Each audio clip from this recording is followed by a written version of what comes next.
ఇవాళ తెలంగాణ విభజన విషయంలో కూడా 1400 మంది బలిదానం అయినాక ఇవాళ కాంగ్రెస్ పార్టీ విభజించింది. కాబట్టి 1400 మంది ఇలా కాంగ్రెస్ పార్టీ ముందే ఇలా తెలంగాణ రాష్ట్రాన్ని ఏర్పడేస్తే 14 మంది ప్రాణాలు పోయేటోళ్ళు కాదు.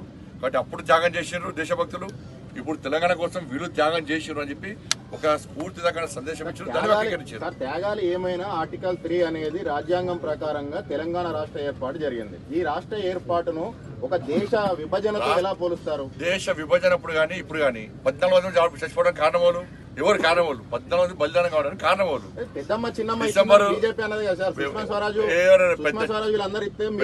సుష్మా స్వరాజ్ బిల్లు పెట్టారు. సుష్మా స్వరాజ్ గారు పార్లమెంట్ లో మీరు కనుక బిల్లు పెట్టకుంటే, కాంగ్రెస్ పార్టీ పెట్టకుంటే ఇప్పటికే బలిదానం అయిపోతున్నారు. మేము బిల్లు పెడతామంటే అప్పుడు భయపడి 1400 మంది త్యాగం చేసిన తర్వాత కాంగ్రెస్ పార్టీ బిల్లు పెట్టేది. మరి కాంగ్రెస్ పార్టీ బిల్లు పెట్టినప్పుడు ఎవరి మద్దతు వచ్చింది? సుష్మా స్వరాజ్ మద్దతు వచ్చింది. అప్పుడు రేవంత్ రెడ్డి గారు ఏమన్నారు? ఏ పార్టీలో ఉన్నాడు?